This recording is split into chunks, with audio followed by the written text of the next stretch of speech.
දැන් ලෝකයට නිවීම දෙනකොට තමන්ව නිවෙනවා. ඒක මේ මහ පොළොවේ තියෙන ධර්මතාවයක්. එතකොට ඒ නිසා ලෝකයට ධර්ම දාණය අපිට හොඳට තේරෙනවා. දේශනාවක් කරද්දී වුණත් ඒ දේශනාව තුලදීම පස්සද්ධිය පවා උපදින මට්ටමක් තියෙනවා. ඒක හේතුව දැන් නිවීම ගැන නෙවෙයි අපි කතා කරන්නේ. කතා කරන්න ඇතුළ නිවෙනවා. එතකොට දැන් ඕගොල්ලෝ මේ නිවීම සම්බන්ධ කතාවක් නේ ලෝකයාට කියන්නේ. කියන්න නිවෙනවා. ඒක හරි පුදුම දෙයක් පින්වත්නි.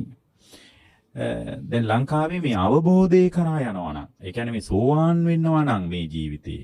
ඇත්තටම සෝවාන් වෙන්න පුළුවන් මේ කාලේ. කලින් නම් කිව්වේ සෝවාන් වෙන්න බෑ කියලා මේ යුගයේ. අපිට මේ අපි ඉන්න මට්ටමේම අපිට සෝවාන් වෙන්න පුළුවන්. එතකොට මේ සෝවාන් වෙනවා නම් තියුණු අවබෝධයක් ඕන. ඒ තියුණු අවබෝධයට අපි කියන්නේ සම්මාදිට්ඨිය කියලා නෙමෙයි ආර්ය සම්මාදිට්ඨිය කියලා එකට අපි කියන්නේ. ඒක නිකම්ම සම්මාදිට්ඨිය නෙමෙයි ආර්ය සම්මාදිට්ඨිය. එතකොට ආර්ය සම්මාදිට්ඨියේදී අපි කරන්නේ අර නාම රූප ධර්මයන් විස්තර කරනවා, බෙදනවා, වෙන් කර ගන්නවා. ඒ වෙන් කරලා ඒ ආර්ය සම්මාදිට්ඨියේදී අපි උත්සාහ කරනවා හැම වෙලාවකම අර පරමාර්ථ ඇත්තෙන්ම බලන්න. පරමාර්ථ ඇත්තෙන් අපිට පේන්නේ නැහැ. හේතුව අපි අර හිතාගෙන ඉන්න මට්ටමින් තමයි පේන්නේ. ඕගොල්ලෝ හිතාගෙන ඉන්න මට්ටමින් රූපේ ඕගොල්ලන්ට පේන්නේ නැතුව පරමාර්ථ ඇත්තකින්ම රූපේ පේනුනොත් ඒ රූපේ පේන කම නිසා පරමාර්ථ ඇත්තෙන් පේන කම නිසා තමයි එයා ස්වභාවිකත්වයකට එකතු වෙන්නේ. ස්වභාවික. ඒතකොට ස්වභාවිකත්වය ඇතුලේ මම ආයනය කියලා එකක් ඇත්තෙම නැහැ. එතකොට මේ ස්වභාවිකත්වය ඇතුලේ තියෙන පරාර්ථචාර සම්පූර්ණයෙන් අර බෙදන්න බෑ. ඒ අවස්ථාවට ප්‍රතිචාර දෙක ස්වභාව ධර්මයේ රිද්මයිනේ. දැන් ගඟක් ගලනකොට ඒ ගඟට මල මූත්‍රා කළත්, දහඩිය දැම්මත්, මේ කුණු රොඩු එකතු කළත් හැමදාම තුල්පත මෝරණ එක නවතින්නේ නැහැ. ස්වභාවිකයි. ගැටුමක් නැහැ. දැන් අඹ ගහක පළ දරනකොට, අඹ ගහට ගල් ගහනකොට, පොළු වලින් ගහනකොට ගෙඩිත් වැටෙනවා, කොළත් වැටෙනවා, දලුත් වැටෙනවා, ගැටත් වැටෙනවා, මෝරපුවත් වැටෙනවා, ඉදිච්ච ඔක්කොම වැටුනහම ගහ හැමදාම ඉදුණු ගෙඩියක් තමයි වර්ගයාට දෙන්නේ. මානව වර්ගයාට. නමුත් එහෙම කොළ, ගෙඩි, මල්, දලු, පොතු ඔක්කොම වැටුනත් ගහ පළ දරන එක නවත්තන්නේ ස්වභාවිකයි. අන්න ඒ වගේ පින්වත්නි මේ වෙලාවේ කවර ආකාරයකින් අරමුණු මුණ ගැහුණා. මනාපරමුණුත් වෙන්න පුළුවන්, අමනාපරමුණු වෙන්නත් පුළුවන්. ඒ මනාපරමුණයි අමනාපරමුණයි ඇසුරු කරගෙන අර කෙලෙස් ගතිය හිත ඇතුලේ හැදෙන්නේම නැති දවසක් එනවා. ඒ හැදෙන්නෙම නැති දවස තමයි අතිශයින්ම ස්වභාවිකත්වය. ඒකට අපි අරහත්ත්වය කියලා කියනවා. හැබැයි ඒකට එනවනම් පළවෙනියෙන් ඕගොල්ලෝ කරන්න ඕන දේ තමයි ඕගොල්ලෝගේ ඇතුලේ ස්වභාවය අඳුන ගන්න ඕන. ඒ ඇතුලේ ස්වභාවය අඳුනාගෙන එළිය ලෝකේ හොයාගෙන යන එක නවත්තන්න ඕන. දෙකයි. තුන්වෙනි එක තමයි මේ ඇතුලේ ලෝකයේ අඳුනගෙන එළියේ ලෝකයේ හඹාගෙන යන එක නැවතුණත් වැඩක් නැහැ. මේ ඇතුලාන්තයේ තුල කෙලෙස් ගතිය තියෙනවා. කෙලෙස් ගතිය පදනම් කරගෙන කල්පනා කරන්න පුළුවන්. මමත්වයේ ඇසුරු කරගෙන හිතනවා, පතනවා. එළිය කොච්චර වෙනස් වෙන්න හැදුවත් ඒ ගතිය තියෙනවා. ඒතර ඒ ගතිය සෑහෙන දුර්වල කරන්න නම් බුද්ධ දේශනාව පැහැදිලි කරන ආර්ය සමාධියක් දියුණු කරන්න ඕන. ඒ සමාධිය දියුණු කරනකොට අර කෙලෙස් ගතිය වෙනදා තරම් නැගිටින්නේ නැහැ. වෙනදා තරම් උත්සන්න වෙලා අරුබුදේ වැටෙන්නේ නැහැ. ඒ වෙනදා තරම් උත්සන්න වෙලා අරුබුදේ වැටෙන්නෙම නැති වුණාට පස්සේ අපි ප්‍රඥාව යොදනවා. ඒකට අපි කියනවා උදයත්ත ගාමිනියා පඤ්ඤාය සමන්නාගතෝ කියලා. හැම වෙලාවකම ස්කන්ධ ආයතන ධාතු ඇති වෙන නැති වෙන රටාව පිළිබඳව අපි පැහැදිලි අවබෝධයක් හදා ගන්නවා. ඒ අවබෝධය ඇතුලේ තමයි සම්පූර්ණයෙන් කෙලෙස් නැත්තටම නැති වෙලා යන්නේ. ඒක හරියම එක රටාවක්. ඒතකොට මේ රටාව ඇතුලේ එයා අනිවාර්යයෙන්ම අවබෝධය කරා යන්න ඕන. අරහත්ත්වේ කොහොමද සෝවාන්වත් වෙන්න නම් ඕන. එතකොට දැන් මේ සෝතාපන්න වෙන්න ලංකාවේ මිනිසුන්ට බැරි හේතුව තමයි ලංකාවේ මිනිසුන්ට සම්මාදිට්ඨියක් තියෙනවා, ආර්ය සම්මාදිට්ඨියක් නැහැ. එතකොට ආර්ය සම්මාදිට්ඨිය කියලා කියන්නේ පෙනෙන දේ අරබයා නාම රූප ගතියක් කියන එක වටහා ගන්න බෑ. යාට නුවණ නැහැ, අවබෝධයක් කොහොමත් නැහැ, හඳුනාගත්ත කමක් නැහැ. පෙනෙන දේ අරබයා නාම රූප ගතියක් තියෙන්නේ. එතකොට පෙනෙන දේ අරබයා නාම රූප ගතියක් කියලා කියන්නේ පෙනෙන දේ අරබයා දැනගන්න කම නෙමෙයි. පේනවා කියන එක දැනගන්නවා කියන එක කෙලෙස් මිශ්‍රයි. පේනවා කියන එක නාම රූප ගතියක්. එච්චරයි. ඔන්න ඔක අඳුනගන්න එක තමයි. පේනකොට අපි තුල ස්කන්ධ කියලා කොටසක් නේ පහළ වෙන්නේ. මේ පිනුතුන් දන්නවා මේ අය දැන් ওই බණහන අයනේ. පේනකොට පේන දේ අරඹය මේ පේනවා කියන මට්ටම ඇතුලේ තමා තුල සිතුවිලි ජනිත වෙන්නේ හිත ඇතුලේ. එතකොට පේන දේ අරඹයා ජනිත වෙන සිතුවිලි කියන එක ස්වභාවිකයි.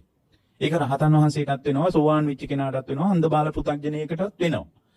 එතකොට දැන් පෘථග්ජනයෙක්ගේ වෙනස තමයි පෙනෙනවා කියන සිද්ධිය ඇතුලේ, මේ ඇහැට රූප පේනවා කියන සිද්ධිය ඇතුලේ Tamanගේ හිත තුල සිතුවිලි ජනිත වෙනවා.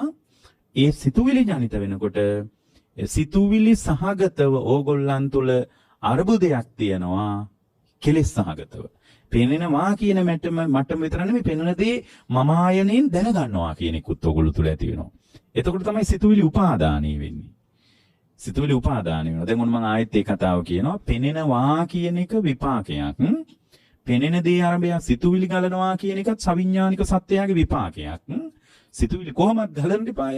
සිතුවිලි ගලන්න නැත්තම් රහතන් වහන්සේලාට වුණත් සිතුවිලි ගලන්නේ නැහැ නෙමෙයි, සිතුවිලි උපාදානය වෙන්නේ නැති. අර මේ පෙනෙනවා කියන එක සම්බන්ධව මම ආයනේ අසුරු කරගෙන දැනගන්නවා කියන එක විතරයි නැති.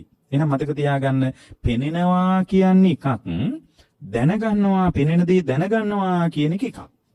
පෙනෙනවා කියන එක ඕගොල්ලන්ට වෙනස් කරන්න බෑ, ඒක අනාත්මයි. පෙනෙන දේ ආරම්භයා පින්නවත් නේ, සිතුවිලි ඇති වෙන එකත් අනාත්මයි. රූප පෙනුනහම සිතුවිලි හිත තුළ ජනිත වෙනවා. සිතුවිලි ඇති වෙලා නැති වෙලා යනවා. ආර්ය සම්මාදිට්ඨිය කියලා කියන්නේ පේනවා කියන එක විපාකයක් කියලා දන්නවා. පෙනෙන දේ ආරම්භය සිතුවිලි ගලනවා කියන එකත් විපාකයක් කියලා දන්නවා. එයාට ඒ සිතුවිලි උපාදානය වෙන්නේ නැහැ. අර දන්නාකම නිසා. ඒතර උපාදානය වෙන්නේ පෙනෙන දේ ආරම්භය කෙලෙස් සහගතව දැනගන්නකොට විතරයි. පේනවා කියන එක ඔයගොල්ලන්ට මේ කොච්චර තේරෙනවද කියලා මම දන්නෙත් නැහැ. පේන දේ ආරම්භය ඇහැට රූපේ පේනකොට පේන මට්ටම කියන එක විපාකයක්. පේනවා කියන එක. මොකද මම මේකෙන් දැන් දේශනා දෙකක් කළා. දැන් තවත් එකක් කරන්න ඕන කියන අදහසෙන් තමයි අපි අද හිටි. ඊයේත් එකක් මේ මේක ඇසුරින් කළා. හැබැයි මේක සිතුවිලි වලට සම්බන්ධ කරලා නෙමෙයි කිව්වේ. නමුත් මේක ගොඩක් අයට තේරෙන්නේ නැහැ මේක. ඒ කියන්නේ මහාචාර්යවරයෙකුට තේරෙන්නේ නැහැ මේක. ඇයි මේ ඥානෙ නැත්තම් මේක අල්ලන්න බෑ. සමහරට කෙදරක මේ සමහරට ගොඩක් පාසල් ගිහින් නැති අම්මා කෙනෙකුට මේක තේරෙන්න පුළුවන්. මේකට උගත්කමවත් ඕගොල්ලන්ගේ ඉන්න මට්ටමවත් හිටපු මට්ටම මොකක්වත් අදාළ නැහැ මේකට. ඒතකොට මේක මහා ප්‍රශස්ත කියවීමක් තමයි. හැබැයි මේක ඥානවන්තයෙකුට ගෝචර වෙන කතාවක්. ඒ ඥානවන්තකමට ඕගොල්ලන්ගේ අධ්‍යාපන මට ඒවා අදාළම නැහැ. අවබෝධයට අදාළ වෙන්නේ ඕගොල්ලෝ මේ බුදුරජාණන් වහන්සේගේ ධර්මය තුලේ විමර්ශනය කරගෙන ඉස්සරහට යන්න කොච්චර කැමතිද කියන එක විතරයි. මේක ඔළුවට ගන්න ලස්සනට කියලා දෙන්න පුළුවන් කරා. හැබැයි මේක කොච්චර කිව්වත් වැඩක් නැහැ ඕගොල්ලෝ කරන්න ලෑස්තිත් නැත්තම්. දැන් මේක කොච්චර කිව්වත් වැඩක් නැහැ. දැන් බලන්නකෝ, දැන් මේක ඇතුලේ මේ මට්ටම අඳුනාගෙන ආර්ය සම්මාදිට්ඨියට ඇවිල්ලා ඊට පස්සේ හිත වඩන එක සම්පූර්ණයෙන් ඕගොල්ලෝ කරන්න ඕන එකක්. ආර්ය සම්මාදිට්ඨියට එන්නේ කොහොමද කියලා ඒකට අදාළ නුවණ අපි හදනවා. එතකොට මේ නුවණ තමයි මේ හදන්නේ. ඒ නුවණ හැදුවා කියලා පින්වත්නි කවුරුවත් ගැලවෙන්නේ නැහැ. ඒ නුවණ ඇතුලේ ඕගොල්ලන්ට තියෙනවා ප්‍රතිපත්තිය කියලා කරන්න දෙයක්. ඒ කරන්න කලිනුත් තව පොඩි දේවල් ටිකක් හදාගන්න ඕනේ. ඒවා අපිට හදාගන්න පුළුවන්. ඒවා හදාගන්න එකට ඕගොල්ලන්ගේ ওই ජීවිතේවත් ඕගොල්ලන්ගේ ආර්ථික හයියවත් ඕගොල්ලන්ගේ බුද්ධි මට්ටමවත් ඒ මොකක්වත් අදාළ නැහැ. මේ ධර්මීය ප්‍රඥාවන්තකමකටමයි මුණ ගැහෙන්නේ. දැන් ඕගොල්ලෝ මේ පුංචි දරුවන්ට මේවා තේරෙන්නේ නැහැ. හැබැයි මේ දේශනාවට වාඩි වෙන එක පවා පරණ කුසලතාවය. ඔයගොල්ලන්ගේ මට්ටම මොකක් වුණත් දැන් පුංචි ළමයින්ට එහෙම ඒගොල්ලන්ට තේරුමක්ම නැහැ. නමුත් මේ දේශනාවට ඇවිල්ලා නිකන් වාඩි වෙන්න හිතෙන එක පවා ඒ කුසලතාවය. සමහරට ඔයගොල්ලන්ට හිතෙන්න නෑ මට එහෙම කුසලතාවයක් නැහැ කියලා ඔයගොල්ලන්ට හිතෙයි. නමුත් පින්වත්නි මේ පරණ හේතුඵල ගැළපීලා තියෙන්නේ. ඒතකොට මේ පරණ හේතුඵල ගැළපීලා තියෙන මේ ධර්මය අතහරින්න එපා. ගොඩාක් තේරෙන්නේ නැතිව ඒ උනත් අතහරින්න එපා. පොඩ්ඩක් තේරෙනවා ඇති. ඒ උනත් අත්හරින්න එපා. තේරෙන ටික ආයහන්න. එතකොට එදාට වඩා වෙන ඒවා ටිකක් තේරෙයි. ආයහන්න ඒක. ආයෙ ටිකක් තේරෙයි. කවදා එතකොට මේ ධර්මයත් එක්ක ඉන්න මට්ටම තියෙන්නේ.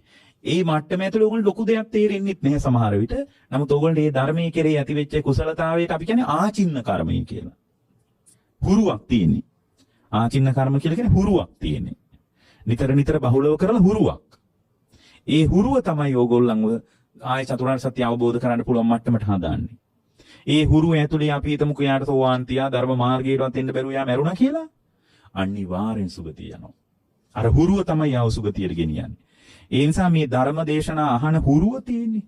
ඒ හුරුව කවදාවත් අතාරින්න එපා. ඒ හුරුව බුදුරජාණන් වහන්සේගේ ශ්‍රාවකයෙකුට විශාල උදව්වක්. මහ පුදුමාකාර උදව්වක්. ඒ හුරුව වටිනවා පින්වත්නි. ඒ හුරුව ඇතුලේ ඕගොල්ලන්ට ලොකු කතා ගොඩක් තේරෙන්නේ නැහැ සමහර විට. තේරෙන්නේ නැති වුණත් මේ හුරුව අත්හරින්න එපා. මේ හුරුව නිකන් ඉක්කුත් නෙමෙයි. ඕගොල්ලෝ කාලෙත් හොඳට සංසාරේ ධර්මය අහපු අය. දැන් මේ පින්නතුනුත් මේ මාස මම හිතන්නේ දේශනා ගණනාවක් දැන් කරලා තියෙන ඒ හුරුවක් තියෙන්නේ. එහෙම දේශනා මාලා කරන ගොඩක් අය ඉන්නවා මේ හුරුවක් තියෙන. ඒ හුරුව ඇතුලේ සමහරට ලොකු දෙයක් තේරෙන්නේ නැහැ අපිට. අපිටනේ ඕගොල්ලන්ට නෙමෙයි කාටවත් තේරෙන්නේ නැහැ ගොඩක් අයට. මේ ලංකාවේ මෙතනට එනවා එක එක මට්ටමේ එක එක මොස්තරේ මිනිස්සු. විශාල සමහර විට ආචාර්ය මහාචාර්ය කණ්ඩායම් ඇවිල්ලා බණ කියවනවා. ඒත් තේරෙන්නේ නැහැ. ඒ නිසා මේක ප්‍රඥාව වැඩිම මත ඇති වෙන එකක්. ප්‍රඥාව වඩන එකේදී මූලික තත්ත්වය ආර්ය සම්මාදිට්ඨිය හදන එක. මේ සම්මාදිට්ඨිය අපිට හදවලා දෙන්න පුළුවන්. එතනින් එහාට ධර්මය අල්ලගෙන ඕගොල්ලෝ යන්න ඕන. හැබැයි ගිහින් බලන්න ගියොත් එහෙම මේ පුදුමා පින්වත්නි ඕගොල්ලෝ ඔය කෙලෙස් වලින් ඉන්නේ බැටකන්නේ. කෙලෙස් නිමිති අනුසාරයෙන්නේ ඕගොල්ලෝගේ හිත විසිරීලා එළිය අරමුණු පස්සේ දුවගෙනනේ කාමයන් සහ භවයන් සහ මේ නොයෙක් දේවල් හොයාගෙන යන්නේ. කාමයයි භවයයි තමයි ප්‍රධාන වශයෙන් හොයන්නේ. එහෙම හොයාගෙන යන ගතිය පින්වත්නි ඕගොල්ලෝ හරියටම ප්‍රතිපත්තියට ඇවිල්ලා මාස 3ක් කරලා බැලුවොත් එහෙම ප්‍රතිපත්තිය ධර්මඥානයකින් කරන්න පුළුවන් ලොකු හපංකමක් නැහැ. ධර්මඥානයකින් ලොකු දෙයක් කරන්න බෑ. මොකද ධර්මඥානයෙන් කරගන්න පුළුවන් හයියක් අපිට නැත්තේ. අපේ ප්‍රඥාව හොඳටම දුර්වලයි. අපේ ඥානෙ බොහෝම අඩුපාඩු සහගතයි. ඒ නිසා ධර්මඥා හැබැයි ධර්මී කියන එක, ධර්මී කතා කරන එක හෙටත් අපි කරන්න ඕන. අපිත් ඒක කරනවා. එතකොට මේ ඔක්කොම කරන්නේ ඇයි? කාට හරි උදව් වෙයි. නමුත් පින්වත්නි මේ ආර්ය සම්මාදිට්ඨිය හදාගන්න තැනකට තමයි ධර්මයේ දේශනාව උදව් කරන්නේ. එතකොට ආර්ය සම්මාදිට්ඨියෙන් පස්සේ ප්‍රතිපත්තිය හදාගන්න එක ඕගොල්ලෝ කරන්න ඕන. එතකොට මේ ප්‍රතිපත්තිය හදාගන්නකොට කොහොම නිවේද? දැන් ඕගොල්ලෝ බණ අහලම කොච්චර නිවෙනවද? දැන් අපි බණ අහලම කොච්චර ලංකාවේ ඉන්නවා බණ අහලම නිවිච්ච මිනිස්සු. ඒගොල්ලෝ කැළඹෙන්නෙම නැහැ. කලින් පොඩි දෙයකට ඇවිසිච්ච කැළඹිච්ච මිනිස්සු ඉන්න බණ අහලා නිවිලා. බණ අහලා නිවිලා. බණ අහලා නිවිලා ඔච්චර නිවිලා නම් ආර්ය සම්මාදිට්ඨිය මතුවෙනකොට කොහොම නිවේද? හරි ඒකත් කොහොම හරි දේශනාව ඇතුලේ කරන්න පුළුවන්. ප්‍රතිපත්තියේදී කොහොම නිවේද? හිතන්නවත් බෑ. ඔන්න තරම් කෙලස් සංසිඳිලියයිද? එහෙනම් මේ දැන් අපි මෙතනදී කතා කරන්නේ කොහොමද ආර්ය සම්මාදිට්ඨිය හදන්නේ කියන එක. ඒකට උපකාරාර්ථයෙන් ගොඩනගා ගන්න ඕන ගුණධර්ම සමූහයකුත් තියෙනවා. අපි ඒ ටිකත් මේ දේශනාවේදී කියනවා. එතකොට දැන් මේ පේනවා කියන සංසිද්ධිය ඇතුලේ පින්වත්නි ඕගොල්ලෝ කෙලස් සහගත දැන ගැනීමක් ඇතුලේ තමයි ඉන්නේ. එතකොට මේක දෙකක්. පේනවා කියන එක එකක්, දැනගන්නවා කියන එක එකක්. පේන දේ දැනගන්නවා කියන එක ඇතුලේ දැනගන්නකොට අර ඇතුලේ කෙලෙස් තියෙන නිසා කෙලෙස් මිශ්‍රව තමයි දැනගන්නේ. ඒ කෙලෙස් සහගත ගතිය සංසාරින් ගෙනාවු කොටසකුත් තියෙනවා. මිහිදි හුරු කරලා හදාගත්ත ටිකුත් තියෙනවා. මිහිදි අපි ගොඩනගාගත්ත ඉන්ද්‍රිය අධ්‍යක්ීම් වලින් හදාගත්ත කෙලෙස් සහගත නුවණකුත් තියෙනවා. සංසාරින් ගෙනාවු කෙලෙස් සහගත නුවණකුත් තියෙනවා. දැන් සමහර අය ඉන්නවා ස්වභාවයෙන් රාගයේ බහුලයි. නමුත් එයා සංසාරින් ගෙනාවු ඇලෙන ගතියක් තියෙන්නේ. ස්වභාවයෙන්ම ද්වේෂයේ බලවත් සමහර අයගේ. ද්වේෂයේ බලවත් එයාට මේ අම්මත් නිවිලා. අම්මත් එච්චර කැළඹිලා නැහැ. තාත්තත් එච්චර කැළඹිලා නැහැ. බිරිඳත් එච්චර කැළඹිලා නැහැ. ස්වාමියාත් එච්චර කැළඹිලා නැහැ. එයාගේ දරුවා හරියට කැළඹිලා. ඒ කැළඹෙනකම සංසාරින් ගෙනාපු එකක්. ඒත් එක්කම මෙහිදී වෙනවා සංසිද්ධියක්. ඒ තමයි මේ වෙලාවේ අරමුණු ගන්නකොට ඒ අරමුණු මතින් කැළඹීමට අදාළ විදියට තමයි අපේ සිත මෙහි පුහුණු කරලා තියෙන්නේ. මොකද අපිට ධර්මයක් තිබිලා නැහැ නේ අනාදිමත් කාලයක් ඇතුලේ. එහෙනම් මේ පේනවා කියන සිද්ධිය ඇතුලේ දැනගන්නවා කියන එක සාංශාරික හුරුවක් සහ මෙහි ගන්න අත්දැකීම් ටික දැනගන්න එක මෙහිදී අපි මනසට දාගන්නවානේ. එළියේ අපි රූපය දකිනකොට මේ තමයි මගේ දරුවා කියලා අපි මනසට දාගත්ත සංඥාවක් තියෙනවා. ඒ සංඥාවෙන් තමයි පේනවා කියන මට්ටම මිශ්‍ර කරලා බලන්නේ. ඒකට විනාඩි ගණන් යන්නේ නැහැ. තප්පරයකින් 10න් කොටසක්වත් යන්නේ නැහැ උකට. පේනවා කියන මට්ටම ඇතුලේ කෙලෙස් සහගත ගතියක් ඇතුලේ තියෙන නිසා කෙලෙස් සහගත සංඥාවක් ඇතුළට දාගෙන ඉන්නකොට පේන දේට අනුව අර දන්නාකම ගලපලා බලනවා. හැම වෙලාවකම අර දන්නකම ගලපලා බලනවා. පේනවා කියන මට්ටම එතකොට දැනගන්නවා කියන එක ඇතුලේ මමත්වයෙන් තමයි දැනගන්නේ. මගේ දරුවා කියලා. එතකොට වර්ණ සටහන ඇස මත පතිත වෙනවා. පේනවා. ඒක ඕගොල්ලන්ට ඕන විදියට වෙනස් කරන්න බෑ. ඒක පරණ සංස්කාර වලින් හදපු එක. පේනවා කියන එක.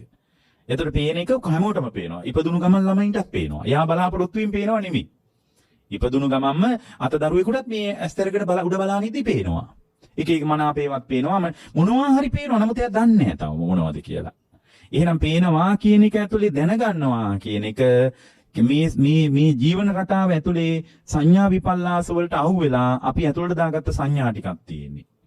එතකොට පේනවා කියන එක ආරම්භය අපිට සිතට සිතුවිලි ගලනවනේ, සිතුවිලි වැටෙනවනේ.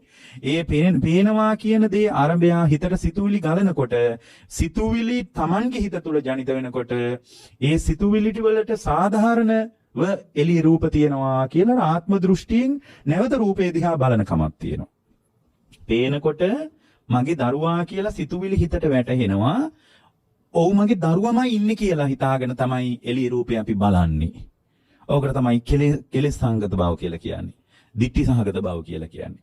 එතකොට දැන් අර එතකොට ඇස ඉදිරියට රූපේ එනකොට ඒ රූපේ ආපු ගමන්ම අපි අල්ලන්නේ ඒ රූපය කෙලෙස් සහගත ගතියකින් ඒ අපේ හිතේ ස්වභාවයෙන්ම කෙලෙස් තියෙන නිසා.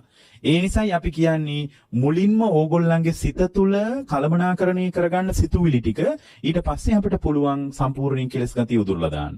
අපි අපේ සිතුවිලි කලමනාකරණය කරගෙන නැහැ. ඒ නිසා පින්වත්නි පෙනෙනවා කියන සිද්ධිය මොකද්ද කියලා අපි දන්නෙත් නෑ. පෙනෙන දේ දැනගන්නවා කියන සිද්ධිය මොකද්ද කියලා අපි දන්නෙත් නෑ. ওই දෙක ලියා ගත්තොත් ඒකට කියනවා ආර්ය සම්මාදිට්ඨිය.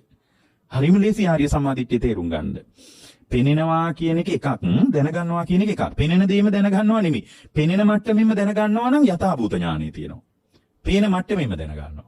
අපිට පේන මට්ටමෙම දැනගන්න බෑ. පේන දේ ආරම්භය අපි දැනගන්නේ කෙලස් ගතියකින්. ඒකට තමයි භවය කියලා කියන්නේ. භවය කියන්නේ පෙනෙනවා කියන එක එකක්, දැනගන්නවා කියන එක එකක්. පෙනෙන එකයි දැනගන්න එකයි එකක්ම වුණොත් එහෙම ඒක තමයි අරහත්ත්වය. පේනවා කියන එක පේන මට්ටමෙන්ම දැනගන්නවා. එච්චරයි. පේනවා කියන එක.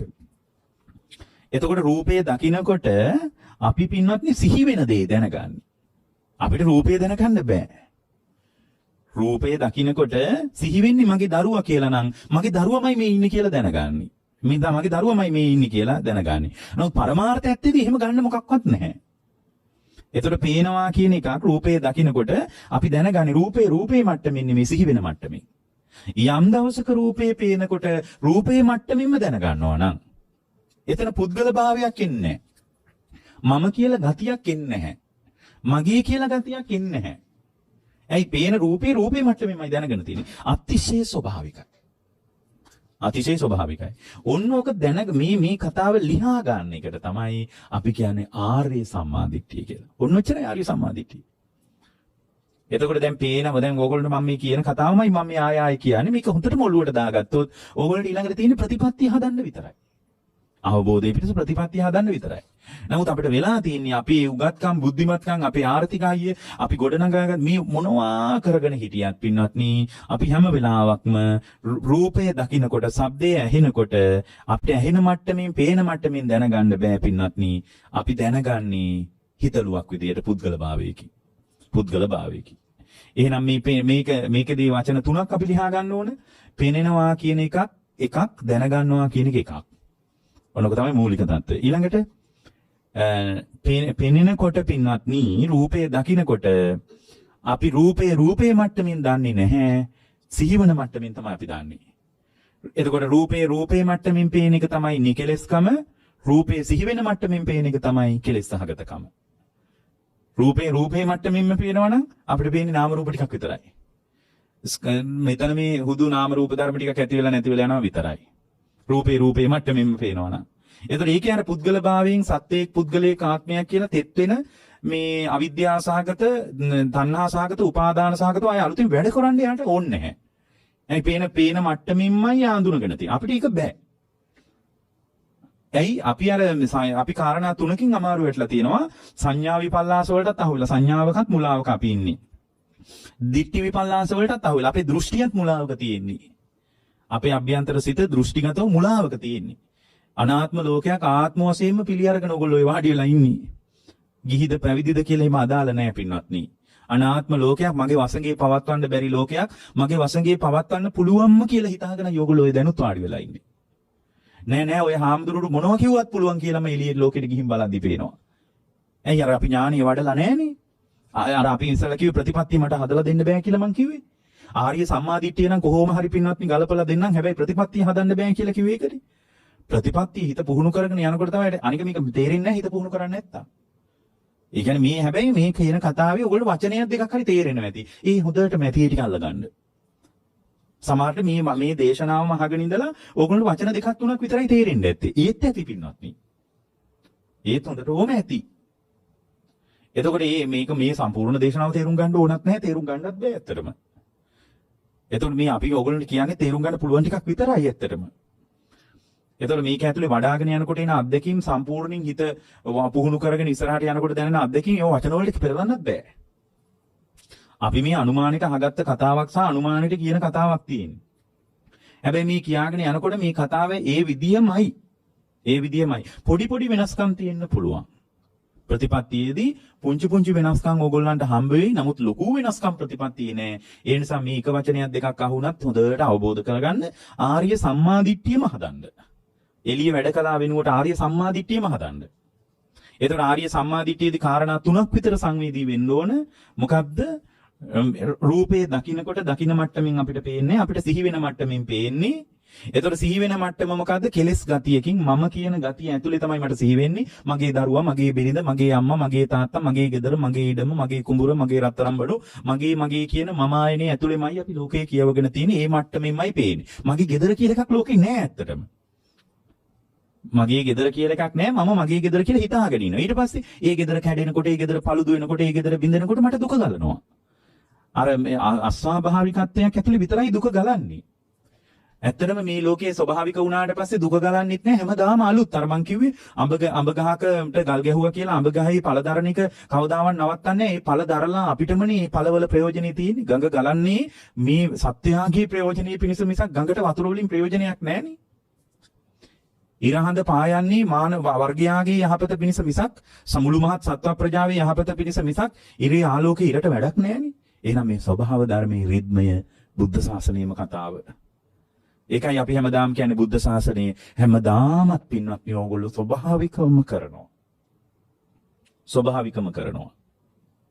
අර මම කියන ගතිය ආවට පස්සේ ඕගොල්ලන්ට මම ආයෙනින් රැස් කරන්න පුළුවන්. පිනුත් රැස් කරන්න පුළුවන්, පවුත් රැස් කරන්න පුළුවන්. අපි ඔක්කොම රැස් කරන්නේ මම කියන ගතිය ඇතුලේ. අර මම කියන ගතිය අතහැරුණාට පස්සේ හරිම ස්වභාවිකයි. එයාට රැස් කරගන්න උවමනාවක් නෑ. එයාට මම කියන ගතිය ඇතුලේ බෙදන්න උවමනාවක් නෑ. ඒක රේඛා මේ ටික මගේ කොටස, මේ ටික උඹේ කොටස කියලා. මේක ලෝකයට අයිති කොටස, මේ ටික නම් මගේ කොටස, මේකට නම් අතක් තියන්න එපා කියලා ඔයගොල්ලන්ට බෙදන්න රේඛාවක් පේන. ඒ රේඛාවක් පේන්නේ නැති නිසාම එයා ස්වභාවිකයි. අද බැන්නත් ආයෙත් හිට මුණ බලලා කතා කරන්න පුළුවන්. ඒ මට්ටමේ ඉන්නේ නැත්තේ අර පුද්ගල භාවය නිසා, ආත්ම දෘෂ්ටිය නිසා. ඒක කඩලා දැම්මට පස්සේ පින්වත්නි කිසිදු ආකාරයක මානසික පීඩාවක් නැහැ. කිසිදු ආකාරයක මානසික කනස්සල්ලක් නැහැ. එහෙනම් ඕගොල්ලන්ට හැමදාම කියන එකම කතාවක් කියන්නම්. ස්වභාව ධර්මයටම එකතු වෙන්න. ඕගොල්ලෝ බය වෙන්න එපා. ස්වභාව ධර්මයට එකතු වුණොත් මට මොනව වෙයිද කියලා. නෑ පින්වත්නි, ස්වභාව ධර්මයේ පරිසම් කරා ඊට පස්සේ. මමත්වයෙන් පුද්ගල භාවයෙන් රැස් කරන තැනක අස්වාභාවිකයි ස්වභාව ධර්ම හැමදාම ඕගොල්ලන්ට අභියෝග කරයි. හැබැයි මේ ස්වභාවිකත්වයට එකතු වෙනකොට ආර්ය සම්මාදිට්ඨිය හදාගන්න ශ්‍රාවකයෙකුට හැම වෙලාවකම තේරෙන්න ඕන සලායතන නිමිති ඒ නිමිත්තානුසාරීව ඒ මට්ටමින්ම වැටහෙනවා නෙමෙයි. මම අර සංඥා විපල්ලාස, චිත්ත විපල්ලාස, දිට්ඨි විපල්ලාස කියලා අර විපල්ලාස සහගත භාවයක් ඇතුලේ තමයි මම ලෝකේ කියවන්නේ. ඒ සංඥා විපල්ලාසයයි, චිත්ත විපල්ලාසයයි, දිට්ඨි විපල්ලාසයයි කියන එක තමයි කෙලෙස් කියලා කියන්නේ. සංඥා විපල්ලාස, සංඥාවේ මුලාවක් තියෙනවා. මොකද්ද? සංඥාව මිරිඟුවක් කියලා තේරෙන්නේ නැහැ, බොරුවක් කියලා තේරෙන්නේ නැහැ, මේ සතර මහා ධාතු කියලා තේරෙන්නෙත් නැහැ, නාම රූප කියලා තේරෙන්නෙත් නැහැ. මේ සංඥාව ඇතුලේ මමත්වේ පදනම් කරගෙනම රූප සංඥා, ශබ්ද සංඥා මගේ හිත ඇසුරු කරනවා. එයි මම චිත්ත විපල්ලාසයකින් ඉන්නේ. මම මගේම සිතට මුලා වෙලා ඉන්නේ. මම මගේ සිතට මුලා වෙලා ඉන්න නිසා මේ සිත විසින් ලෝකේ වටිනාකමක් මවලා පෙන්නනවා. චිත්ත විපල්ලාස, දිට්ඨි විපල්ලාස ලෝකේ මවලා පෙන්නනකොට මෙන්න ඔයාගේ කොටස, මෙන්න ඔයාට අයිති නැති කොටස කියලා මගේ කියලා ගන්න පුළුවන් විදිහ ලෝකයකුත් පෙන්නනවා. ඔන්න ඔය විපල්ලාස සහගතව නම් ඕගොල්ලෝ ඇහැ පාවිච්චි කරන්නේ. ඒ ඇහැ පාවිච්චි කරන තැනක ඒ මට්ටම අරුබුදයක් කියලා දැනගන්න එක තමයි සම්මාදිට්ඨිය. ඒ අරුබුදේ ගැට ගැහෙන්නේ කොහොමද කියලා දැනගන්න එක තමයි ආර්ය සම්මාදිට්ඨිය. සම්පූර්ණයෙන්ම මේ මට්ටමින් අයින් වෙන එක තමයි පින්වත්නි අමානිවන කියලා කියන්නේ. මෙන්න මෙහෙම ප්‍රශ්නයක ඉන්නවා කියලා දැන් මේ කියන කතාව ඇතුලේ සංඥා විපල්ලාසයි, චිත්ත විපල්ලාසයි, දිට්ඨි විපල්ලාසයි මේවට අහු වෙලා මම ඉන්නේ කියලා ඕගොල්ලෝ දැනගන්න එක සම්මාදිට්ඨිය. එතකොට මේ වෙලාවේ මොකද්ද මේ වෙන්නේ කියලා දැනගන්න එක තමයි ආර්ය සම්මාදිට්ඨිය. ඊට පස්සේ තමයි ප්‍රතිපත්තිය හදන්න ඕනේ. අද ලංකාවේ මිනිස්සු ඔය මොකක්වත් නැතුව ප්‍රතිපත්තිය හදනවා. ලංකාවේ මිනිස්සු ඔය කතා එකක්වත් නැතුව ප්‍රතිපත්තිය හදන්න හදනවා. ඒගොල්ලෝ අන්තිමටම පැටලෙනවා ගිහින්. ඒගොල්ලන්ට සම්මා දිට්ඨියක් නැහැ, ආර්ය සම්මා දිට්ඨියක් නැහැ. සම්මා දිට්ඨිය තමයි මේ බණ කිය හදන්නේ. ඊට පස්සේ මේ වෙලාව මේ මොහොතේ මට මොකද්ද මේ වෙන්නේ කියලා ලියන එක තමයි ආර්ය සම්මා දිට්ඨිය. මෙන්න චිත්ත විපල්ලාස, දිට්ඨි විපල්ලාස, සංඥා විපල්ලාස වගේ විපල්ලාස සාගත භාවයක් ඇතුලේ කෙලස් ටිකයි පින්වත්නි මේ උපන් සත්‍යයන් නඩත්තු කරන්න කියලා පොදු කතාව කියනකොට ඇත්තනේ නම් මමත් ඔය වගේනේ කියලා ඕගොල්ලෝ මේ මමත් මේ කෙලස් සහගතව දුකක් ඇතුලේනේ ඉන්නේ. මේ පාවිච්චි කරන පරිහරණය කරන නඩත්තු කරන ලෝකයේ මේ මට ලෝකයේත් එක්ක හැප්පෙන්න වෙච්ච එකම අනේ මොන තරම් දුකක්ද කියලා ඔන්නෝම තේරෙනව නේද? ඒ තේරෙන්නේ සම්මාදිට්ඨිය ඇතුලේ. සම්මාදිට්ඨිය ඇතුලේ තමයි මේ හඳුනා ගැනීමට ඔබ යන්නේ. හැබැයි මේ හඳුනා ගැනීමට ගියාට ආර්ය සම්මාදිට්ඨිය කියන්නේ මොකද්ද? මේ වෙලාවේ සලායතන නිමිති ගන්නකොට පේනවා කියන එක, ඇහෙනවා කියන එක ඔය විදිහට මේ අරමුණු ගන්නකම ඇතුලේ දැනගන්නාකමයි අරමුණු ගන්නාකමයි කියන්නේ එකම මට්ටමක් නෙමෙයි කියලා මේ වෙලාවේ මම අරුබුදයක් ඇතුලේ ඉන්නවා. ඒ කියන්නේ පින්වත්නි රූපය දකින්නකොට දකින්නවා රූපේ පේන මට්ටමෙන්ම පේනවා නෙමෙයි මට රූපේ අල්ලන්න වෙලා තියෙන්නේ මගේ ඇතුලේ සිහි වෙන මට්ටමින්. මගේ ඇතුලේ සිහි වෙන මට්ටමින් රූපේ පේන තාක්කල් මට ඒ රූපේ වෙනුවෙන් ගොඩාක් වැඩ කරන්න වෙනවා. ඇයි සිහි වෙන්නේ මගේ දරුවා කියලා නම් ඇස ඉදිරියට ආපු රූපේ මගේ දරුවා කියලාම නම් හිතෙන්නේ දරුවව රකින්න වෙනවා, කවන්න වෙනවා, පොවන්න වෙනවා, නාවන්න වෙනවා, අන්දන්න වෙනවා, දරුවා පාසල් යවන්න වෙනවා, උගන්වන්න වෙනවා, විවාහ කරලා දෙන්න වෙනවා, ඉඩකඩම් දෙලියලා දෙන්න වෙනවා, ගොඩාක් කෙලෙස් සහිත සත්‍යයකට වැඩ කරන්න වෙනවා. එතකොට දැන් බුදුරජාණන් වහන්සේගේ ශ්‍රාවකයා මෙතනදී ලියන්න ඕන එකක් තියෙනවා. පෙනෙනවා කියන එක එකක්, දැනගන්නවා කියන එක එකක් කියලා මේක දෙකක් විදියට දකින්න ඕන. දෙකක් විදියට අඳුන ගන්න ඕන. මම තුල ක්‍රියාත්මක වෙන මේ ස්වභාව දෙකක්. ඒ නිසා තමයි මම සංසාරේ යන්නේ. මට යම් වෙලාවක පෙනෙනවා කියන සිද්ධිය විපාක නාම රූප ටිකක් කියලා බලන්න පුළුවන් වුණොත්, පේනවා කියන එක විපාක නාම රූප ටිකක් කියලා දකින්න පුළුවන් වුණා. ඒක මම උනන්දුවෙන් උත්සාහයෙන් බලනවා නෙමෙයි. ඒක අනාත්මයි කියලා ප්‍රඥාවෙනුත් බලන්න පුළුවන්. අනාත්මයිනේ. පොඩි ළමයෙක් ඉපදුණු ගමන් උඩ බලානිද්දි රූප පේන එක අනාත්මයිනේ. ඒ ළමයා බලාපොරොත්තු වෙලා නැහෙනේ. ඉපදුණු ගමන් සතියින් දෙකෙන් ළමයෙක් උඩ බලාගෙන ඉන්නකොට රූප පේනවා. ඒ ළමයාගේ කනට මොනවා හරි ශබ්ද ඇහෙන එක නේ ළමයා අහගෙන ඉන්නේ. පොඩි කාලේ ඔය අම්මලා එක එකව හොලවනකොට එහෙම සද්ද අහගෙන ඉන්නේ. ඇයි ඒ ළමයාගේ ඇස කන නාසය දිවකය මනස කියන පේනවා ඇහෙනවා දැනෙනවා මේ මට්ටම පින්වත්නි විපාකයක්. ඒක පරණ විපාකයක්. පරණ ඇහෙන්නේ නැත්නම් ඒක පරණ විපාකයක්. ඇයි සෝත ප්‍රසාදේ හදන්නේ පැරණි කර්මෙන්නේ. ඒක වෛද්‍යවරයෙකුට වෙනස් කරන්න බෑනේ. සෝත ප්‍රසාදේ මේ කන නෙමෙයි. කනේ ඇතුළේම තියෙනවා කන අවසානයේ සෝත ප්‍රසාදේ කියලා උපයක්. ඒ උපය හදන්නේ පරණ කර්මෙන්නේ. ඒ උපය වෙනස් කරන්න බෑ පින්වත්නි දෙවියන් වහන්සේටවත්. චක්කු ප්‍රසාදේ හැදෙන්නේ පරණ කර්මෙන්නේ. ස්නායු ප්‍රශ්නයක් නම් වෛද්‍යවරයෙකුට කියලා බෙහෙත් අරගෙන පොඩ්ඩක් වෙනස් වෙන්න පුළුවන්. කැම බීම වලින් මේ ඔය සමහර කොළ වර්ගයේම තියෙන ඔය කැවම හැපෙන ඇස්පිරින් එක හොඳට ඇස්පිරින් එක අඩුයි නම් ආයේ පෙනෙනවා. ඒක හදන්න පුළුවන්. හැබැයි පින්වත්නි ඒ විදියට ඇහැ හදන්න පුළුවන් වුණාට සෝත ප්‍රසාදේ නම් කර්මයෙන්මයි හදන්නේ. මේක ඇහි කෙලවර එක තියෙන්නේ. ඒතකොට ඒක කාටවත් වෙනස් කරන්න බෑ. ඒක අම්මට ඕන විදියට කරන්නත් බෑ. ඒ දරුවට ඕන විදියට වෙන්නෙත් නෑ. එහෙනම් මතක තියාගන්න මේ පේනවා කියන සිද්ධිය තියෙන්නේ. ඒක විපාක නාම රූපයක්. ඒක විපාක නාම රූපයක්. පේන දේ දැනගන්නවා කියන එක මොකද්ද? විඥානීය කෘත්‍යයක්. ඕන්න ඕක දැනගන්න එක තමයි ආර්ය සම්මාදිට්ඨිය කියන්නේ. පෙනෙනවා කියන එක විපාක නාම රූපයක්. ඉතින් විපාක නාම රූපයක් කියලා බලපු ගමන්ම නිවෙනවනේ. මනාපුණත් අමනාපුණත් එයාට දැන් ආය අලුතින් අනුසේ හැදින්නේ නෑනේ. දැන් අමනාපම දැන් හිතන්නකෝ කන කියන එක විපාක නාම රූප ටිකක් කියලා දැනගත්තාම මට බරපතල විදියට බැනලා ගියත් ඒක විපාකයක් විදියට නම් පේන්නේ සංසුන්නේ ශ්‍රාවකයා. ඒ සංසුන් වුණාට පස්සේ මොකද්ද වෙන්නේ? ඒතකොට ඒක අහන්න පුළුවන් ඒ සංසුන්කම ඇතුලේ නැවත භවය හැදෙන්නේ නැති මට්ටමට නිවෙන්නේ කොහොමද? පුනර්භවය හැදෙන්නේ පින්වත්නි ඒ ඇහෙන පේන දැනෙන හිතෙන ලෝකයේ ආරම්භයා විඳිනකම තුල අනුසය හැදුනොත් විතරයි. ඇහෙනකොට පින්වත්නි ඇහෙන මට්ටමෙම දැනගත්තොත් ඒ දැනගන්න මට්ටම ඇහෙන මට්ටමම ඒ කියන්නේ ඇහෙන මට්ටම මොකද්ද? විපාක නාම රූපයක්. ඒ විපාක නාම රූප මට්ටමින්ම ඇහෙන මට්ටම තේරුම් ගත්තොත් එහෙම ඇහෙන දේ අරඹය අනුසේ හැදෙන්නේ නැහැ. එතකොට දැන් පින්වත්නි රූපය දකින්නකොට කෙලස් ගතියකින් නම් සිහි වෙන්නේ. සිහි වෙන දේ නම් අසුරුතවත් පෘථග්ජනී දැනගන්නේ. ඒ සිහි වෙන දේ දැනගන්නකොට ඒ පෙනෙන දේ ආරම්භය මනාපමනාප වශයෙන් යාගේ හිත ඒක පිළිගන්නවා. මනාපයි නම් රාගානුසය හැදෙනවා, අමනාපයි නම් පටිඝානුසය හැදෙනවා. අනුසය තමයි පින්වත්නි කෙලස් කියලා කියන්නේ. අනුසයම මෝරණකොට තමයි ඔය ආශ්‍රව බවට පත් වෙන්නේ. ආශ්‍රව තියෙනවා නම් පින්වත්නි එයා තුල සංඥා විපල්ලාසයි, චිත්ත විපල්ලාසයි, දිට්ඨි විපල්ලාසයි කියන විපල්ලාස සහගතව යාගේ සිත පවතින්නේ. ඒ බඳු ආකාරයක පවතිනවා නම් එයාට අවිද්‍යාවෙන් ගැලවෙන එක ලේසි නෑ. අවිද්‍යාව නම් තියෙන්නේ එයා හැමදාමත් සිතින් කයින් වචනෙන් රැස් කරන එක නවත්තන්නේ නෑ. පිනුත් රැස් කරනවා, පවුත් රැස් කරනවා, එක එක දේවල් රැස් කරනවා, මොනවා රැස් කරත් නැවත උපදිනවා. ඔන්න ඔය විදිහටයි පින්වත්නි උපදින රටාව ගැට ගැහිලා තියෙන්නේ. උපදින රටාව ගැට ගැහිලා තියෙන ඔන්න ඔය විදිහට. ඒ නිසා මේ බුද්ධ ශාසනය කතා කරන අභ්‍යන්තර කළමනාකරණයකට අපි ක්‍රමානුකූලව ටිකෙන් ටික එකතු වෙන්න ඕන. ඇතුළාන්තයේ තුල මහා විශාල බරපතල කළමනාකරණයකට එකතු වෙන්න ඕන. ඇත්තටම අභ්‍යන්තර කළමනාකරණය කියන්නේ මෙන්න මේ ආර්ය සම්මාදිට්ඨිය අඳුනා ගන්නකම. ඒ අඳුනා ගන්නකම ඇතුලේ ඔයගොල්ලෝ ප්‍රතිපත්තියට එකතු වුණාම පේන මට්ටමින් හැමදාම ලෝකයේ ඇසුරු කරන්න පුළුවන්. එතකොට අර කෙලෙස් ගතිය හිත තුළ අලුතෙන් නිෂ්පාදනය කරන්නෙම නෑ ආයතනවල. ආයතනවල නිෂ්පාදනය කරනවා කියලා අපි හැමදාම කියන්නේ. සලායතනවල පින්වත්නි අර කෙලෙස් ගතිය නිෂ්පාදනය කරන්නෙම නෑ. මොකද්ද? පෙනෙනවා කියන සංසිද්ධිය ඇතුලේ පේන මට්ටමෙන්ම යාට අහුවෙන්නේ. එයා දැනගන්න කෙලෙස් ගතිය පදනම් කරගෙන රූපය ගලපන්නේ නෑ යා. මම ආයනේ පදනම් කරගෙන මගේ දරුවා කියලා දාගත්ත සංඥාව ඇතුලේ එළිය රූපයට කියවන්න උවමනාවක් නැහැ. විපාක නාම රූප වශයෙන් එයා දකිනවා. එහෙම දකිනකොට නෑනේ හාමුදුරුවනේ අපි මේ බැඳිච්ච දරුවෝ බිරිඳ ස්වාමියා මේවා නඩත්තු කරන්න තෝ බෑනේ. මේවා අපිට ඕන විදිහට අපේ වසඟේ තියන්න බෑ. ඒ බඳු සිතක් නම් තියෙන්නේ අවස්ථාවට ප්‍රතිචාර දක්වනවා විනා වෙන මුකුත් කරන්න බෑ. මේ පවතින එක දෙයක්වත් වෙනස් කරන්න බෑ පින්වත්නි.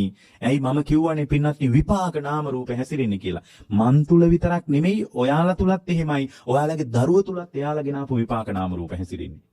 ඒ විපාක නාම රූප විසින් කර්මී විසින් ඇහැ කොච්චර කල් පවතිනවද කියලා ලියලා ඉවරයි දැන්. ඔයාගේ කතාවත් ලියලා ඉවරයි, දරුවගේ කතාවත් ලියලා ඉවරයි. මේ ඇස කොයිතරම් කාලයක් පවතිනවද කියලා විපාක කර්මී විසින් විපාකයක් විදිහට ඇහැ හදලා ඉවරයි. එතකොට ඇහැ කර්මයෙන් හදලා තියෙන කර්මී ගෙවිලා ඉවර වෙනකොට ඇහැ කඩා වැටෙනවා. එතකොට ඇහැ කඩා වැටෙනකොට අපි බුද්ධ ආර්ය සම්මාදිටිය තිබ්බොත් කෙලස් ටිකත් කඩා වැටෙන මට්ටමට හිත හදලා තියෙන්න ඕනේ. එතකොට ඇහැයි කෙලස් ගතියයි දෙකම කඩා වැටෙනකොට ආය පුනර්භවය නැහැ.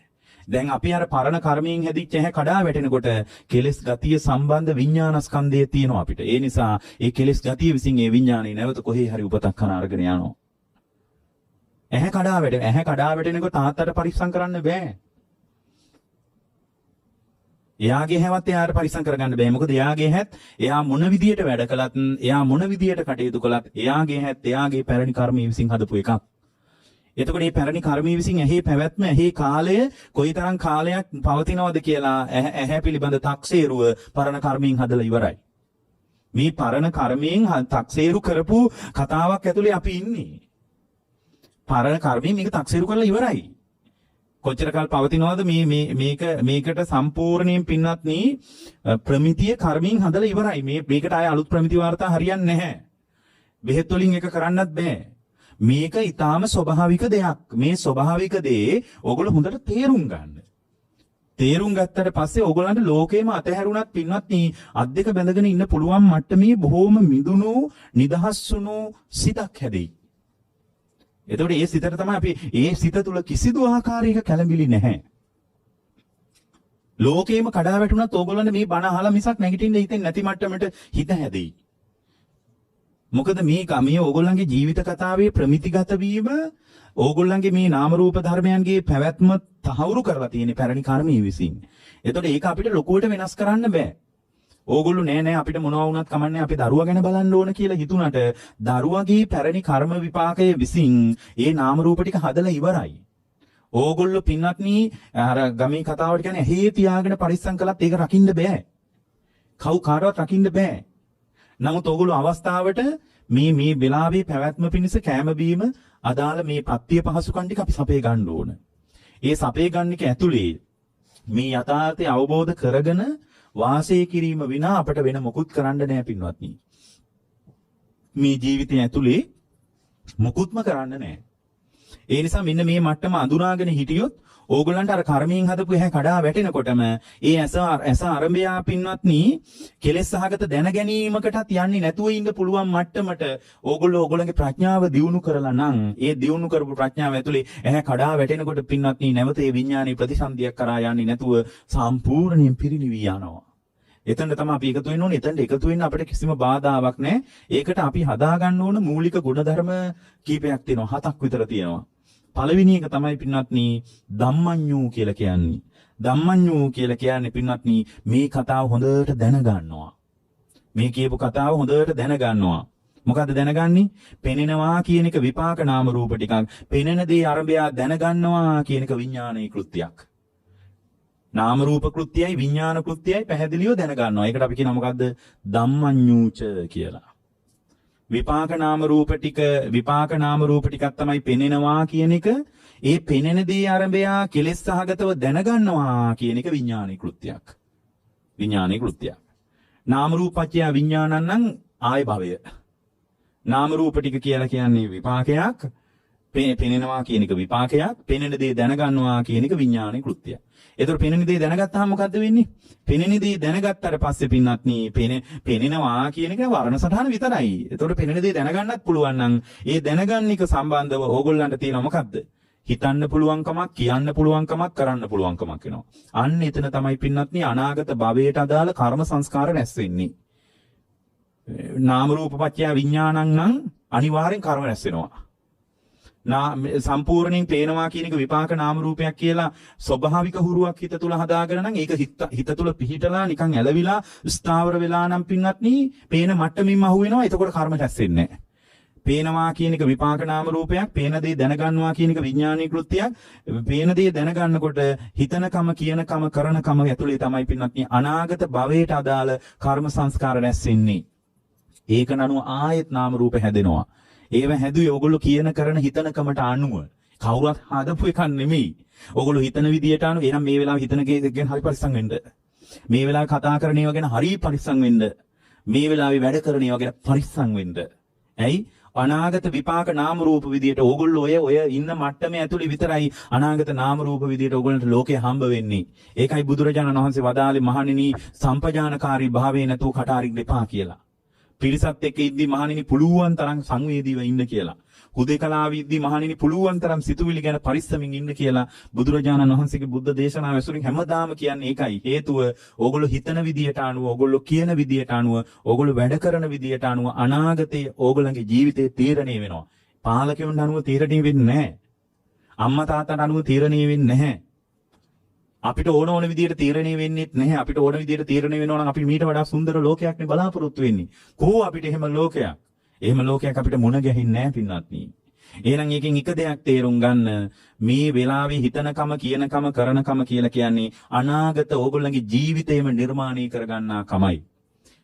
බුද්ධ ශාසනය කියන්නේ කෙබඳු ඕගොල්ලෝ හොඳට හිතුවත්, ඕගොල්ලෝ හොඳට කතා කළත්, මේ ඒ වගේම ඕගොල්ලෝ හොඳට වැඩ කළත්, කොහේ වැඩ කළත් ඕගොල්ලෝ නැවත පුනර්භවයේ හැදෙනවා නම් ඒක ඕනේ නැහැ කියලායි බුද්ධ දේශනාව කියන්නේ.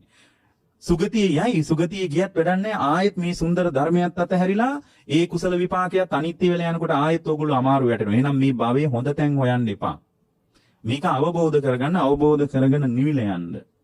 එතකොට දැන් මේ කතාව තේරුම් ගන්න එක තමයි ධම්මඤ්ඤූච කියලා කියන්නේ. මොකද්ද? ධම්මඤ්ඤූච කියලා කියන්නේ ඇස කියලා කියන්නේ විපාක නාම රූපයක්. ඒ පේනවා කියන කර්මය දැනගන්නවා කියන එක විඥානීය කෘත්‍යයක්. ඒ දැනගන්නාකමට අනුව සිතින්ද, කයින්ද, වචනෙන්ද හිතන කමක්, කියන කමක්, කරන කමක් එනවා. ඒක තමයි ඕගොල්ලන්ගේ අපි එකට කියනවා සංස්කාරගත වෙනවා. සංකාර. ඒතකොට බුදුරජාණන් වහන්සේ වදාළේ කියන්නේ විසංකාරගතං චිත්ත. මහණෙනි මගේ සිත විසංකාරගත වුණා. ඇයි? අර පෙනෙන දේ කියන එක විපාක නාම රූපයක් කියලා දන්නවා. පෙනෙන දේ අරබයා දැනගන්නවා කියන එක විඥානීය කෘත්‍යයක් කියලා දන්නවා. ඒ නිසා හිතන කමක්, කියන කමක්, කරන කමක් ඉන්නේ නැති නිසා අලුතෙන් උන්වහන්සේට කර්ම සකස් වෙන්නේ. ඒ කර්ම සකස් නොවන නිසා ආය පුනර්භවයක් නැහැ. ආය උපදින්නේ නැහැ. කෙබඳු ආකාරයක උපතක් නැහැ. සම්පූර්ණයෙන් නිවිල යනවා. ඔන්න ඔය කතාව දැනගන්න එකට කියනවා ධම්මඤ්ඤූච කියලා. ඔය කතාව මාතුල සිද්ධ වෙන විදිය දකින්න එකට කියනවා අත්තඤ්ඤූච කියලා. අත්තඤ්ඤූච ධර්මයෙන් ඔය කතාව ලියනවා. ඕගොල්ලන්ට ඕන විදියටවත් මේ පැවිද්දෙකුට ඕන විදියටවත් නෙමෙයි. අපගේ බුදුරජාණන් වහන්සේ වදාළ රටාවට ලියන්න.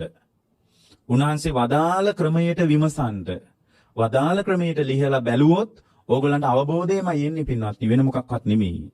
ඒ විදියට ලිහලා බෑ. ඒ ලිහලා බලනකොට ධර්මඥානෙ විතරයි එන්නේ. ඒ කියන්නේ මේ අපි එකට කියනවා මේ කතාව හඳුනගන්න එකට සම්මාදිට්ඨික වෙනවා කියලා. නමුත් පින්වත්නි, ඕගොල්ලෝ තුල ආර්ය සම්මාදිට්ඨිය උපදව ගන්නවා නම් ඕගොල්ලෝ ඕගොල්ලන්ගේ ජීවිතේට මේක ඇඳලා බලන්න. මා තුලත් මේක දුණි. ඔයාලට විතර නෙමෙයි දරුවටත් ඇඳලා බලන්න. මගේ දරුවා තුලත් මේක නේද වෙන්නේ කියලා. මගේ බිරිඳ තුලත් මේක නේද වෙන්නේ. අපේ අම්මා තුලත් මේක නේද වෙන්නේ. එතකොට බාහිර පුද්ගල භාවයන් දුර්වල වෙයි ටිකක්. බාහිර ලෝකේ නඩත්තු කරන්න ඕන අපිට නම් ලෝකෙම කඩා වැටුණත් කමන්නේ. මොන දුකක් විඳගෙන හරි කමන්නේ. එළියේ මේ අපේ ළමයින්ට ලෝකයක් හදන්න ඕන කියලා මෝඩ අදහසක් ඇතුලේ ඉන්න එක නවති. දරුවෙකුට කොහේ ලෝකයක් හදන්නද පින්වත්නි? ඕගොල්ලෝ අනාත්ම වෙච්ච ස්කන්ධ ටිකක් පරිහරණය කරන ගමන්. දරුවත් අනාත්ම ස්කන්ධ ටිකක් පින්වත්නි, අපි කාටවත් පිළිසරණක් නැහැ. අපේ ලෝකේ කඩා වැටෙන විදිහ අපි දන්නේ නැහැ.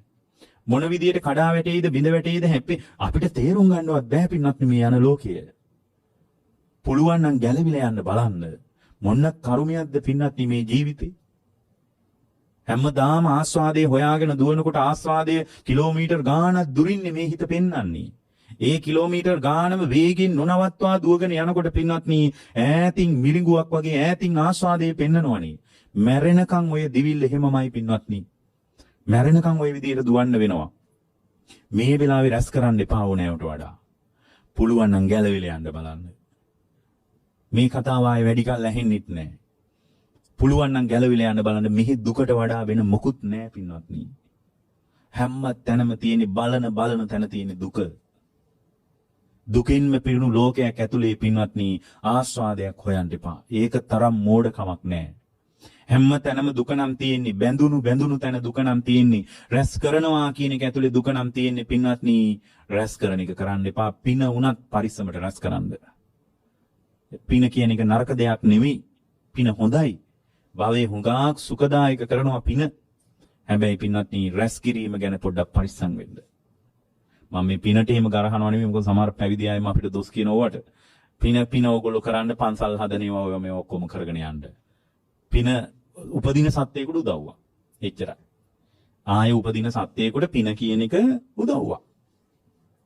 අපි කතා කරන්නේ උපත නිරුද්ධ කිරීමේ රටාවක් ගැන, භව නිරෝධයක් ගැන අපි කතා කරන්නේ. එතකොට එහෙනම් ඕගොල්ලන්ට තියෙන්න ඕන අත්තඤ්ඤූච අර කතාව මට ගලපලා බලන හැකියාව තියෙන්න ඕන. එතකොට මොකද්ද වෙන්නේ? මත්තඤ්ඤූච කියන්නේ එතකොට වෙනදා පරිහරණය කරන්න මේ හිත ඉල්ලපු තරම් ඕගොල්ලෝ පරිහරණය කරන්න යන්නේ නැහැ. වෙනදා පින්වත්නි කැමැත්ත පදනම් කරගෙන නිමිති අනුනිමිති ඇසුරු කළාට ඒ නිමිති වෙනදා තරම් දැන් ගලන්නේ. පරිහරණය කරන දේවල් හරීම අවම යැපීම් සහිත සීමා සහිතවයි නඩත්තු කරන්න පුළුවන් වෙන්නේ. එතකොට කාලඤ්ඤූච එයාට වැටහෙන්නේ මේ වෙලාවමයි ගැලවෙන්න හොඳම වෙලාව විදියට. වෙනනම් වෙලාවක් නැහැ. මේ වෙලාවමයි හොඳම දේ. මේ වෙලාවමයි ප්‍රඥාවෙන් විමසන්න හොඳම දේ කියලා වැටහෙන්න ගන්නවා. පරිසඤ්ඤූච එතකොට ඕගොල්ලොන්ට එළියටත් විදර්ශනා කරන්න පුළුවන් සහ අවබෝධයට අදාළ කතාව කොතනද තියෙන්නේ ඕගොල්ලෝ එතන තමයි නවතින්නේ. අමා නිවන සම්බන්ධ කොතන හරි සමහර විට මේ එළිය අපිට කොහෙන්වත් ඇහෙන්නේ කොතනක හරි අමා නිවන සම්බන්ධ සාකච්ඡාවක් මතු වුණොත් පින්වත්නි මේ සාකච්ඡාව මතු වෙන තැන තමයි ඕගොල්ලෝ නවතින්නේ දාට. එතන තමයි ඕගොල්ලෝ නවතින්නේ. ඒ විදිහට නවතිනකොට පුග්ගලඤ්ඤූච ඒ පුද්ගලයා තුල ඇසුර පිළිබඳව සංවේදී වෙනවා. ඒ වගේම යටිපෙළ කතාවක් තියෙනවා. පුද්ගලභාවයේ බිඳිලා යනවා. මම ආයනේ ඇසුරු කරගෙන ප්‍රපංචකරණය සම්පූර්ණයෙන් කැඩිලා යනවා. ප්‍රපංචකරණේ කැඩිලා ගියාට පස්සේ පින්වත්නි හරියට අරඹ ගහ වගේ තමයි. ගලන ගඟක් වගේ තමයි. එයාට ලෝකේ ආරම්භයා එකදු අරමුණකින්වත් කැළඹෙන්නේ නැහැ. හැබැයි හැමදාමත් නොසෙල් වෙන උපේක්ෂා සහගත සිතක් ඒ ශ්‍රාවකයා තුල ගොඩ නැගින්න ගන්නවා. ඒ උපේක්ෂාවකටපත් වෙච්ච අයට වෙනුවෙන් මෙහි මොකුත් ආචාර වෙඩිමුර ഘോഷා සාදුකාර චිත්තක මොකක්වත් ඕනේ සම්පූර්ණයෙන්ම නිවිල යනවා. ඒ බඳු නිවීමක් වෙනුවෙන් මඟ බලන්න. ඒ බඳු නිවීමක් වෙනුවෙන් සැලසුම් කරන්න. ඒ බඳු නිවීමක් උදෙසා පාර බලාගෙන ඉන්න. ඒ බඳු නිවීමක් මුණ ගැහෙන අතිශයින්ම පරම දුර්ලභ වෙලාවක අපි ඉන්නේ. ගෞතම බුදුරජාණන් වහන්සේ මේ නිවීම සම්බන්ධ සාකච්ඡාව කිසිදු අඩුවක් නැතුව ඉස්මතු කරපු තැනක මේ අපි ඉන්නේ. මේ ප්‍රතිලාභී ලෝකෙ කොහෙවත් නැහැ. මේ ප්‍රතිලාභයටම සමවදින දක්ෂ ශ්‍රාවකත්වයක් උදෙසා මේ උතුම් බුද්ධ දේශනාව ආර්ය සම්මාදිට්ඨිය උපදවා ගැනීම පිණිස උපකාර වේවා කියලා අපි දේශනාව සමාප්ත කරනවා.